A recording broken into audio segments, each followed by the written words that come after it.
Train number 12506 है जो आनंद विहार से कामाख्या जंक्शन जा रही थी और बक्सर के रघुनाथपुर में हादसे का शिकार हो गई। अभी हम उस इंजन के पास खड़े हैं जो इंजन गाड़ी को खींचता है और आगे बढ़ता है। बताया जा रहा है कि इंजन के साथ साथ पीछे तक जितने भी डिब्बे थे वो डिरेल हो गए, लेकिन पलटे हैं 3-4 डिब्बे। डिरेल सारे डिब्बे हुए हैं, इंजन के साथ साथ जितने भी बोगी थे इसमें वो सारे डिरेल हो गए हैं, मतलब पटरी से उतर गए हैं। और पटरी के प्लेटफॉर्म को फाड़ती हुई जब ये ट्रेन आगे बढ़ी तो यहाँ पर बैठे तमाम यात्री और गाड़ी में बैठे तमाम यात्री जो है वो सदमे में आ गए कि अचानक ये क्या हो गया है। आप देख सकते हैं ये इंजन है और आपको पीछे तक हम ले चलेंगे और दिखाएंगे कि कितना डिब्बा जो है डिरेल हुआ है और कितने डिब्बे जो है वो पूरी तरीके से अल्टी पल्टी मार गए हैं। अब कितने लोग मरे हैं, कितने लोग जख्मी हुए हैं, इसका कोई आधिकारिक आंकड़ा नहीं है, लेकिन ये बात मैं सच के दावे के साथ कह सकता हूं कि ये छोटा मोटा हादसा नहीं बल्कि बड़ा हादसा है, क्योंकि सारे के सारे डिब्बे पटरी से उतर गए हैं इंजन समेत। अब आइए एक एक करके आपको डिब्बा दिखाना शुरू करते हैं। और आनंद विहार से जब ये सुबह ट्रेन चली होगी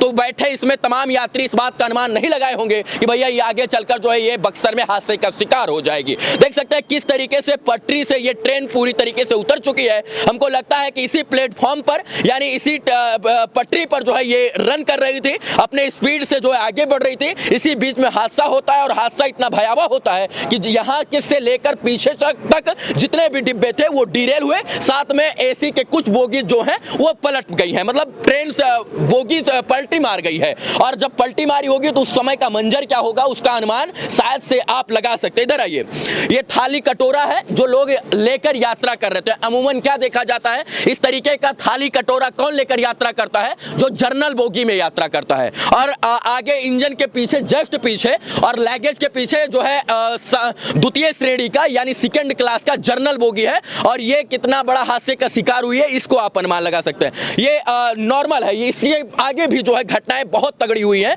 इससे भी भयावह स्थितियां जब आप इसके पीछे चलेंगे। ये तो सिर्फ और सिर्फ पटरी से ये बोगी उतरी है, लेकिन जब आप पीछे चलेंगे तो उल्टा पलटी मार गई है 2-3 बोगी जो एसी कोचेस हैं। अब ये जो है कैसे हादसा हुआ अभी तक कोई जानकारी नहीं आई।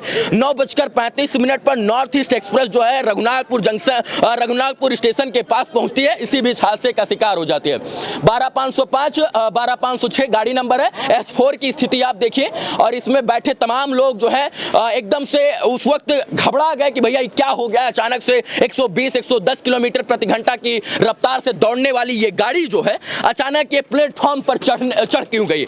यहाँ पर लिखा है इसका जो मैक्सिमम स्पीड है 130 किलोमीटर प्रति घंटा और इसके हिसाब से ये बोगी जो है इतनी क्षमता लेकर ये इतने तेज भाग सकते हैं। ये एक बार इधर दिखा दीजिए, इधर दिखाइए, आइए आइए अंदर चलते हैं। ये वही बोगी है जो हादसे का शिकार हुई है। ये पूर्णतः पलटी नहीं है मित्रों, लेकिन ये ट्रेन जो है वो कहीं ना कहीं पटरी से डिरेल हो गई, मतलब पटरी से उतर गई है। और ये स्लीपर क्लास है। देखिए किस तरीके से पानी के बोतल 9:35 हो रहा था, तो आप ये अनुमान लगा सकते हैं कि लोग उस वक्त भोजन करके नाश्ता करके पानी पीकर जो है सोने की तैयारी कर रहे थे। ये देखिए खाना रखा हुआ है, खाना बनकर आया था और खाना वैसे के वैसा रखा हुआ है। मतलब आप ये अनुमान लगा सकते हैं कि 9:35 पर कोई भी पैसेंजर जो है वो पूरी तरीके से सोता नहीं है, वो सिर्फ भोजन करके जो है। और अभी भी इस ट्रेन के अंदर जो है वो लाइट पूरी तरीके से जल रही है, यानी इंजन से जो लाइट सप्लाई की जाती है वो चल रही है और पंखा भी चल रहा है, लाइट भी चल रहा है, इसका कनेक्शन भी नहीं काटा गया है। और हो सकता है कि इसके अंदर जो है वो जो है करंट वगैरह भी हो सकता है, क्योंकि डिरेल हुई है तो आपस में ट्रेनें लड़खड़ाई हैं तो शॉर्ट सर्किट भी हो सकता है, लेकिन अभी इसकी लाइट नहीं काटी गई है। मैं बात कर रहा था 9:35 पर लोग जब यात्रा कर रहे थे तो उस वक्त खाने पीने का और सोने की तैयारी करने का समय था, उसी बीच में यह हादसा हुआ है। कुछ लोग का खाना बर्तन मैंने आपको दिखाया, इधर आइए, ये दिखाइए, ये किसी गरीब की पूड़ी है जो दिल्ली से कमाकर अपने जो है अपने घर जा रहा था और रोटी और पूड़ी बांधकर जो है वो यात्रा कर रहे थे कि उचित समय मिलने पर और सही समय मिलने पर हम इसको जो है भोजन करके अपने पेट की भूख मिटाएंगे। ये भूख मिटाने के चक्कर में जो है ये लोग जो है दिल्ली जाते हैं, दिल्ली बंबई गुजरात जाते हैं और इसके बाद जो ट्रेनें होती हैं वो हादसे का शिकार हो जाती हैं। अभी भी बोगी के अंदर जो है वो लाइट जल रही है, हादसे के बाद भी, और ये जो है पूरी तरीके से ये अस्त व्यस्त हो गई है, क्षतिग्रस्त हो गई हैं। और भी दूर चलेंगे, आपको दिखाएंगे ये जो है S2 है। S2 मैंने आपको शुरू से दिखाना शुरू किया है, S2 है। और इसका नीचे का भाग दिखाइए एक बार, आराम से चलिए, नीचे का भाग दिखाइए। और नीचे का ये जो चक्का है, जो पहिया है रेल का, ये पूरी तरीके से गिट्टी के अंदर समा गया है। इसका जो सस्पेंशन होता है, इसके बाद जो सॉकर्स होते हैं, जो लोहे के मोटे मोटे रॉड होते हैं, वो किस तरीके से फंस गए हैं, ये आप देख सकते हैं। बाकी ये अब हम इसको उतना बड़ा हादसा नहीं बोल सकते हैं। ये आगे के जो कोचेस हैं, जो डिब्बे हैं, इनको हम देखकर ये अनुमान नहीं लगा सकते कि इतना बड़ा स्थिति हुआ होगा। इसमें जो है लोगों को छुटपुट चोटें आई होंगी, लेकिन जो इसके पीछे एसी के डिब्बे हैं वो पलटी मार गए हैं। और उसी में सबसे ज़्यादा बताया जा रहा है कि जन की धन की हानि भी हुई और क्षति भी हुई है। आराम से चलिए, ये देखिए, ये एसी कोच है। और ये इस पर जो है इस प्लेटफॉर्म पर ट्रेन आ रही थी, और इसके बाद जब ये स्पीड तेज थी तो इधर से पलटी मारी और ये सीधा सा जो है एरोडायनामिक में हो गई है, ट्रायंगल बन गया है। और अनुमानित जो स्पीड बताई जा रही थी वो लगभग 120 किलोमीटर प्रति घंटा की रफ्तार से ये ट्रेन जो है, क्योंकि रघुनाथपुर पर इसकी स्टॉपेज नहीं है, रुकती नहीं है, तो ये अपने तय सीमा से फाड़ती हुई पटना की तरफ आगे बढ़ रही थी। और यहीं से लगता है कि जो है हादसे का जो है न्यू रखा जाता है। ये देखिए, यहाँ से ये पूरी तरीके से प्लेटफॉर्म अस्त व्यस्त हो चुका है, उखड़ गया है। और जो इसके रेल थे, ये जो इसको हम पटरी बोलते हैं, रेल, ये भी पूरी तरीके से उखड़ गई है। चक्के देखकर आप अनुमान लगा सकते हैं कि क्या स्थिति है।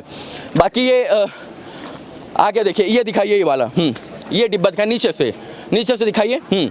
इसमें आप देखिए कि 9:35 का समय जो है वो लगभग भोजन करके, खाना खा के जो सोने का समय होता है। लोग तैयारी करते हैं कि अब गंतव्य पर हमको पहुंचना है, और आगे की तैयारी जो है भोजन करके सोने की होती है। उसी बीच में ये हादसा होता है।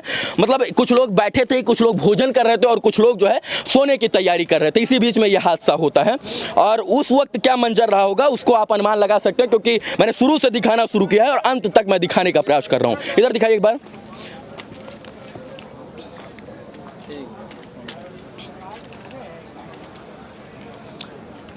मंजेश, बंद कर दो।